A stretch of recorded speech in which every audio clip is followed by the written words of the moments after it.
dañ koy démarrer ci mondial bi.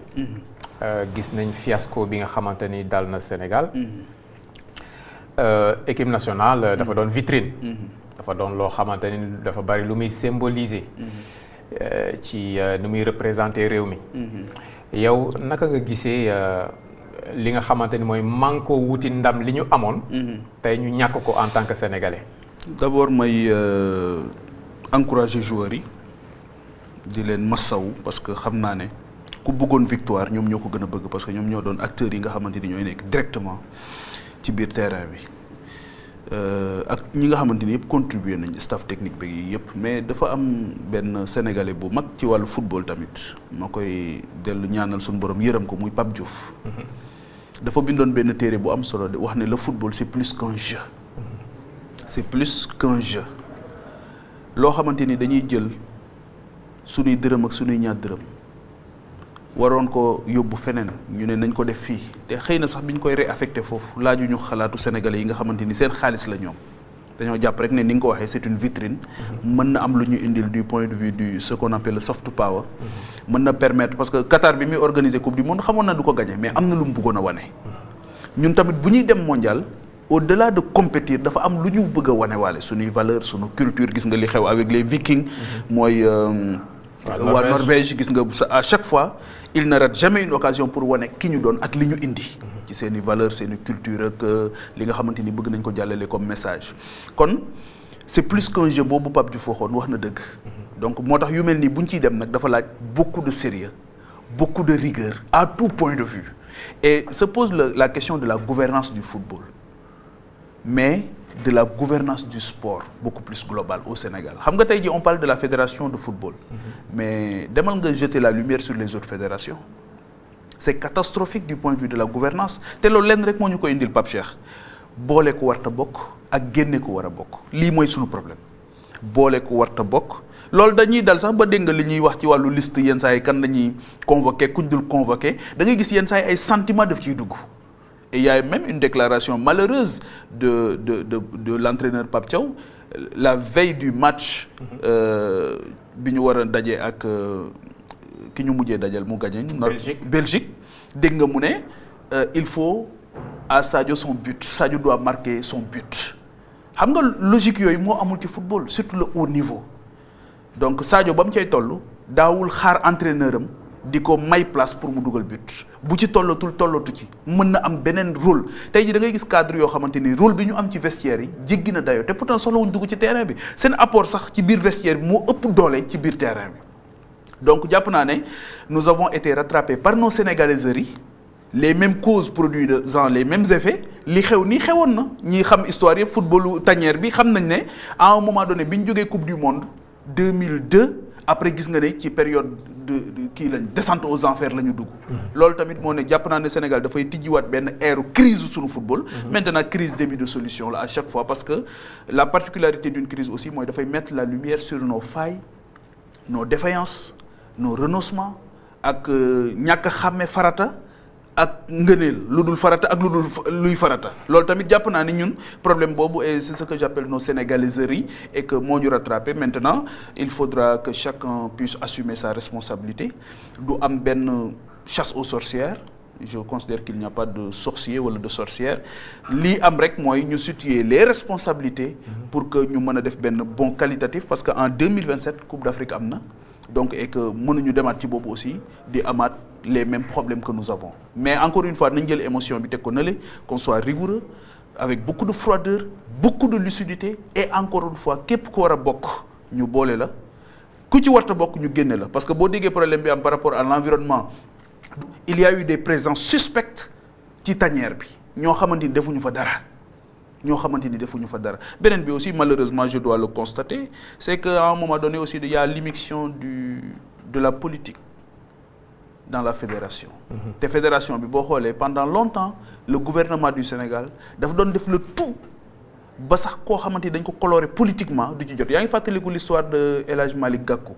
ak ñoom maître El Hadj Diouf seen candidature yi ni ñu ko doon écarter parce que dañu jàppoon ne comme ils étaient colorés politiquement suñu dugg see ci football bi mën na am aussi dimension boobu parce que li muy charrier ci passion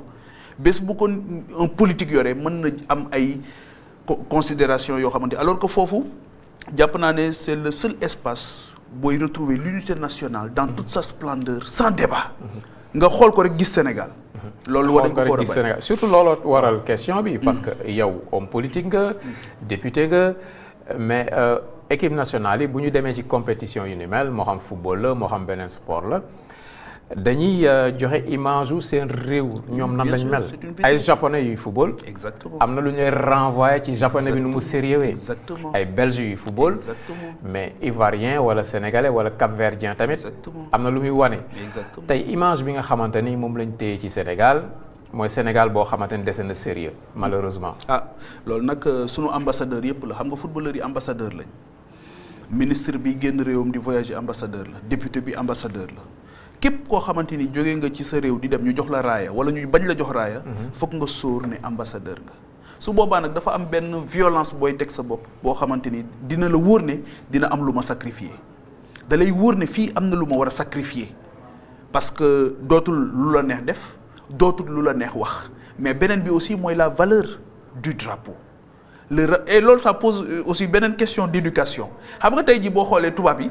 permettre tuñ benn joueur français boo jëlee France par exemple ñuy chanter la Marseillaise te mënoo ko ñun tey jii du point de vue de l'éducation de base Pape Cheikh quelle est la relation que nous avons avec le drapeau national quelle est la relation que nous avons avec les sceaux de la République les symboles de la République ban relation la ñu am ak moom fan lañ moo tax bu ñuy yëkkati drapeau national nit ki buy romb da ngay gis ne contrainte rek mooy tax mu taxaw bu day yàkkamti sax mu gaaw jàll ba mu dem donc ban relation lañ am ak drapeau national bi est-ce que dañuy jël ay carriéristes rek dañuy continuer moo tax choix yi da ngay gis équipe nationale yu bëri des fois ñu choisir passer à côté d'un vrai talent dal nañ ci basketball parce que Sénégal talent bi mu am ci basketball bu li ñu toog lépp surtout équipe masculine bi gagné wuñ benn trophée continental ñu si bari gis nañ ne gestion bi moom mooy suñu problème majeur. xam nga fi mu ne nii boo jëlee par exemple bi ñuy dem ñoom dañuy ñëw palais de la République ñu jox leen drapeau raaya bi nee nañ fi mu ne nii presque ñoom ñëpp ku ci ne jël nga sa vol privé ba ñibbi donc finalement y a que la fédération les fédéraux rek ñoom ñoo nar a ñibbi si tey au Sénégal mais loolu c'est pour man c'est très grave. façon bi ngeen demee même bu ngeen amee défaite façon boobu ngeen di dellu si waatee la défaite elle est amère mais aussi dañ ciy jàng elle est riche d'enseignements ngeen ñëwaat ñu taxawaat et c'est là où le président de la République aussi doit prendre ses responsabilités parce que man maa leen yilif ngeen di dem ma jox leen drapeau lu ngeen mën a indi di ngeen ñëwaat wax ma li ngeen indi ñu waxtaane ko daal di xoolaat nan la ñuy soññantee jajju ku ci nekk ñu fàttali la li nga def li nga waroon def nga daal di demaat donc reculer pour mieux sauter. gis nañ fi Ivoiriens yi benn moment ñoom bi ñu déconné comme ni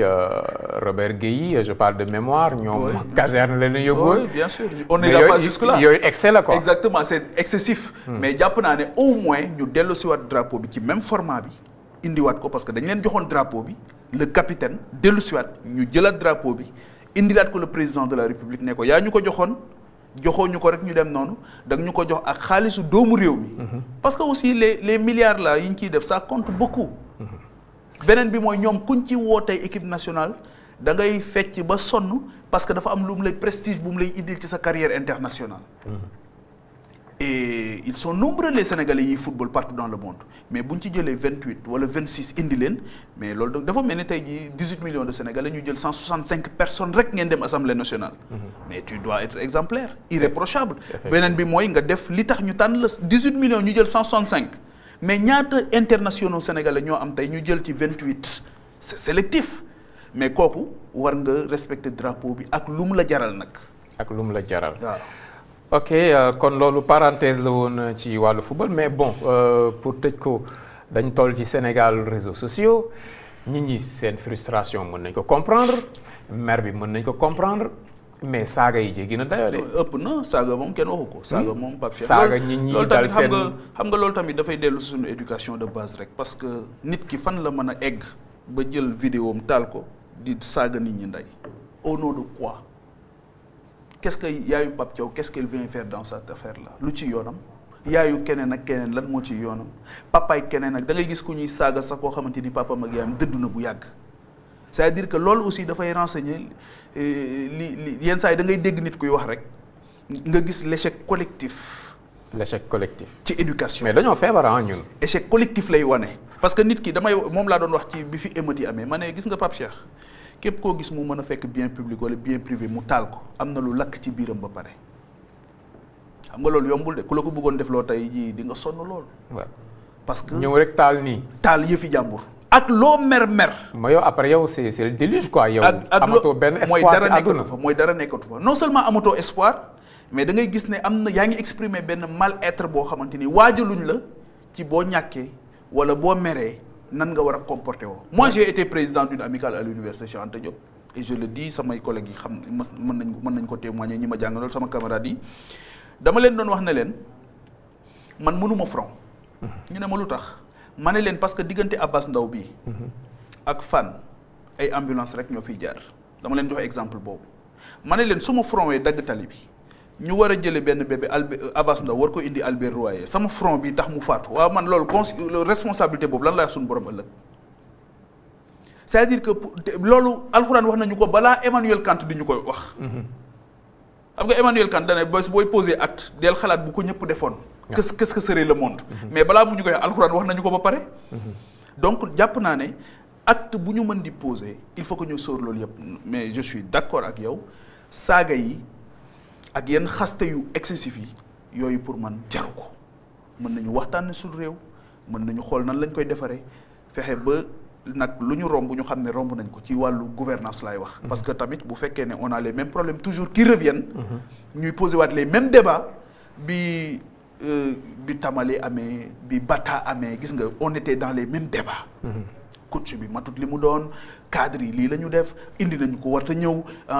ñi naan liste colorée la loolu yëpp dañ koy wax yoo xamante ni da ngay xam ne nous sommes encore li sunu papa Abdoulaye Diaw di wax victime d'un amateurisme de maison. Voilà. ok suñu feebar yëpp a feeñ ci football bi et voilà ñu mel ne Dugarry ñu mel ne Garcia wax nañ ñu ko. oui presque joxor bi nañ ñu. oui dafay nuru saaga bi ñu ko waxee dafa mel ni li Sarkozy waxoon fii rek. en 2007 à l'université Cheikh Anta Diop dafay nuru saaga mais boo ko xoolaatee ba ci biir malheureusement da ngay gis ne souvent c'est nous qui prêtons le flanc. effectivement voilà xam nga yet wi boo ko joxee ba pare ne duñ ma dóor mais dañ lay dóor boo joxee yet wi. donc il faut surtout sur la scène internationale soyons irréprochables. ok mais léegi loolu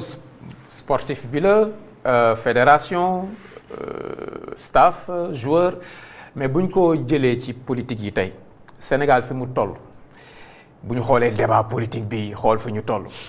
est-ce que politique bi tey tene na sportif bi. en fait ñoo bokk dafa mel ni souvent bu ñuy xas politiciens yi d'habitude dañuy wax ne borom xam-xam dañuy wax ne bu diine nekk ci crise sax ci la politique di nekk ci crise parce que ñii politique ci diine yi lañ jógee finalement qui a échoué. société bi peut-être. xam nga kii politique. ci diine la jóge bu dee Sénégal comme c'est un islam confrérique. ci confrérie la jóge en tout cas ci organisation la jóge donc finalement comme moom foofu la bàyyi koo ñëw fii